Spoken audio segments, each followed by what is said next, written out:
Hi, and welcome to Random Rogers Big Picture for the week of May 25th, Memorial Day weekend. Very cold up here in the mountain. It's real sweater weather. Yeah, sweater weather.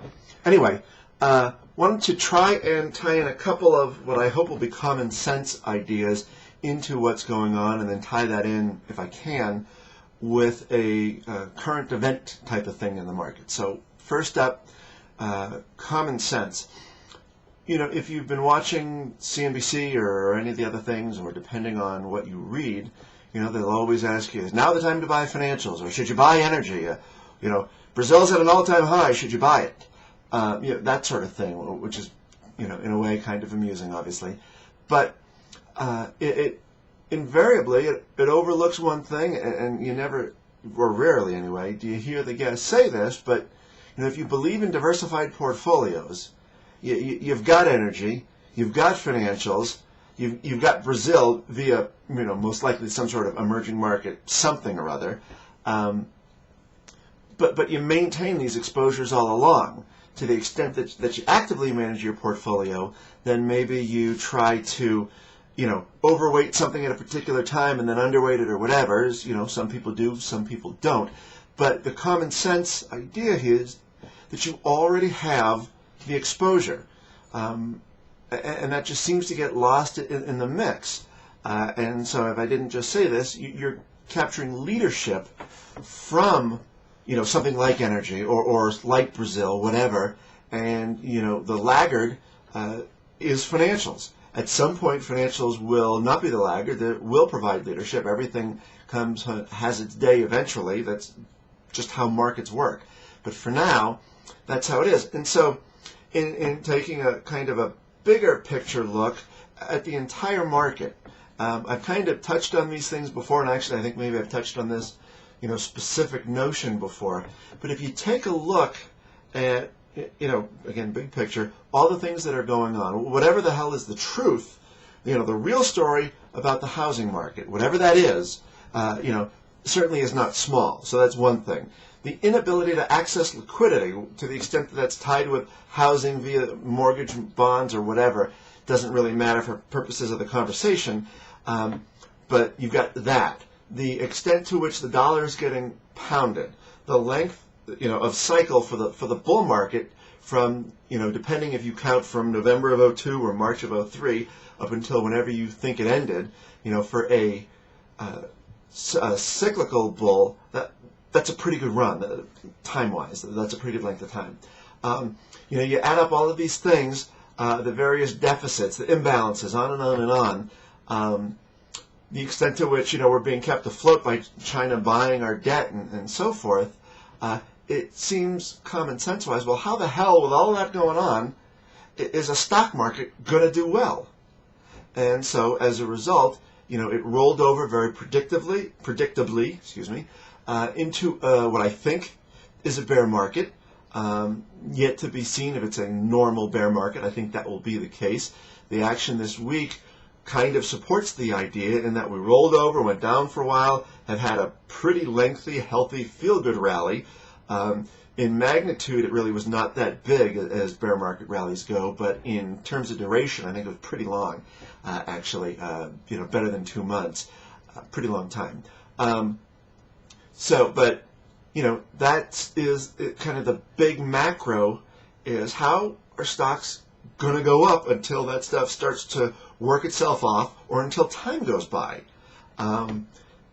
Just common sense. And I think that these sort of factors stack up. The specific factors maybe are different each time, but the general idea is, with all of these things, boom, boom, boom, boom, how can the market possibly go up? Of course, the turn comes when people often get most worried about these things, and the turn comes, it anticipates the fundamental turnaround, and it turns when the exact time it shouldn't.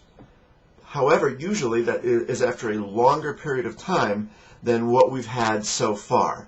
But we'll see what happens. I mean, we're 7 months from the high, remember. The peak was October, was it 9th or 15th, something like that. So we're only about 7 months from the peak, which, if it was a bear market, that's just too short.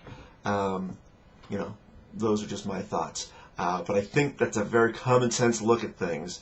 And that it'll turn when no one expects it to is a reason not to get 100% out. I detailed an example of that during the week of why that can be so important. Then I want to try to tie in common sense with this thing from this fellow Masterson, who, very interesting, it got talked about. Someone left a link on the website to a PDF from him.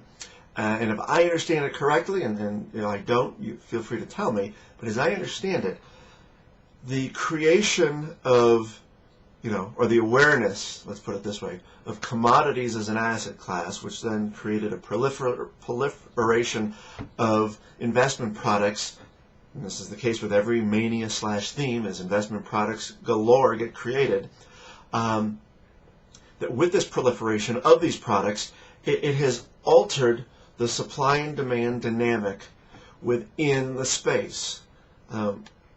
It seems plausible. I don't think, though, I don't know, and if someone has an argument why that's not the case, I wouldn't argue it.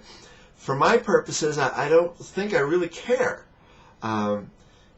because this, again, boils down to the common sense notion of how much are you going to put into commodities versus equities. If you, are a commodities trader or in some other way very close to the business, then, a whole lot more than the average guy who's just trying to put away his money and have enough when he retires. The context, and I've written about this over and over and over, the context of commodities and the portfolios I manage is simply as a diversifier.